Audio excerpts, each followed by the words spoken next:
ever wondered why so many British retirees quietly regret selling the family home just 12 months after they signed the papers?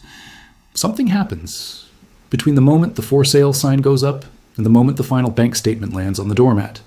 Almost nobody warns you about it before it is too late. There's a hidden bill waiting for you.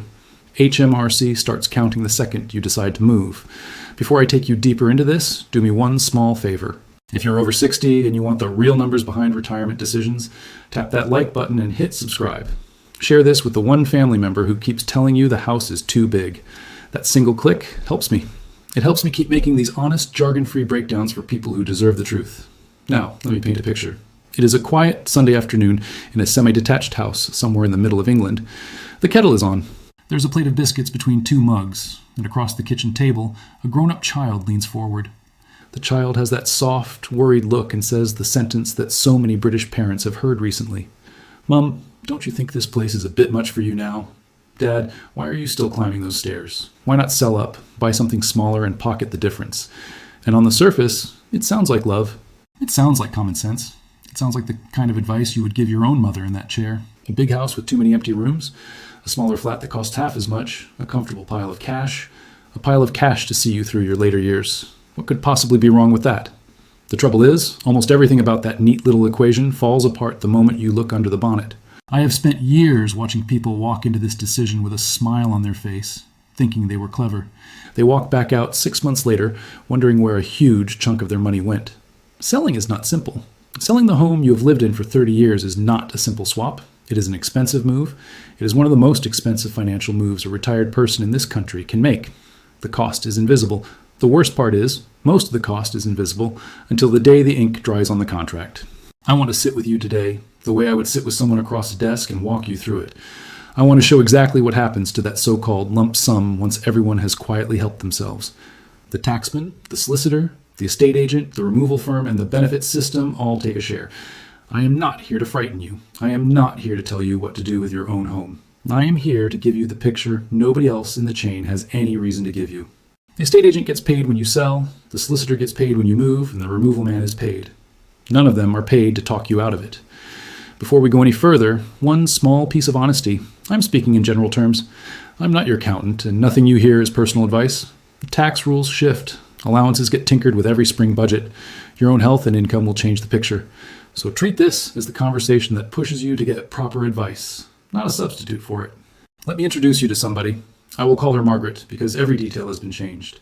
The shape of her story is one I have seen play out again and again in real living rooms. Margaret is 69 years old.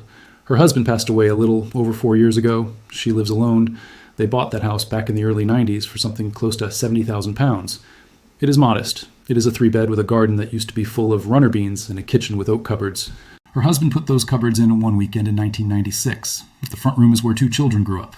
The children opened Christmas presents and eventually got married from there. Today, that house is worth $500,000. Margaret did not do anything special to earn that increase. She did not flip it or extend it. She simply lived there, paid the mortgage off, kept the roof watertight, and watched the value climb quietly. Margaret lives on a modest income, a bit of state pension, a small works pension from the council. She draws a little from her savings when the boiler breaks or the car needs an MOT. She is comfortable. She is comfortable, but she's not rich in the way her house value might suggest. She is asset rich. She is what accountants sometimes call asset rich and cash poor. One Sunday, her daughter comes round with grandchildren. The daughter notices Mum wincing a little as she comes down the stairs and gently drops the sentence. "Mum, this house is too big for you now. Sell it.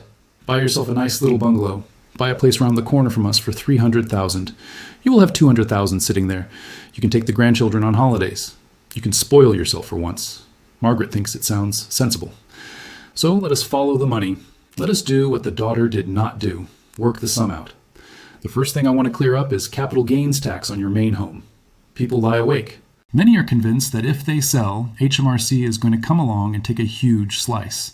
For the home you actually live in, that fear is simply not real.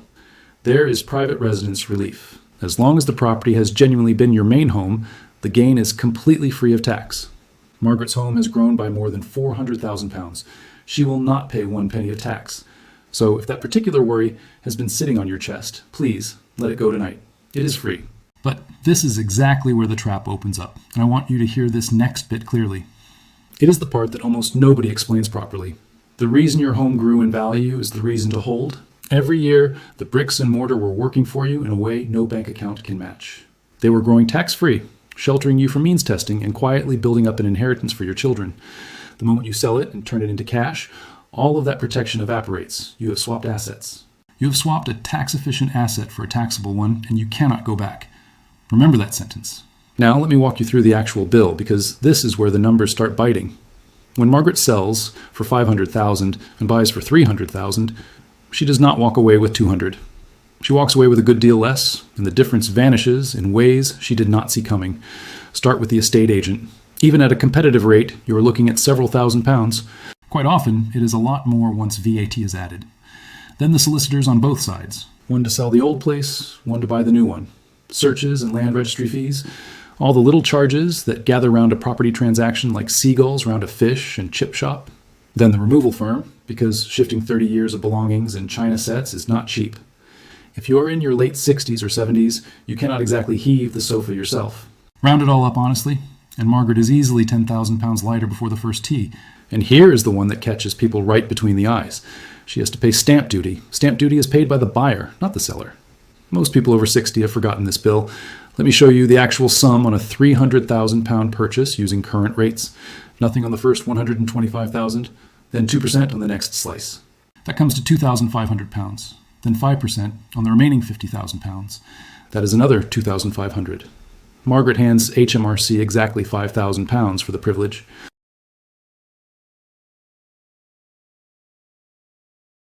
She hands over 5,000 pounds purely for the privilege of buying somewhere smaller to live. She has not gained a garden or a bedroom. She has actually lost both.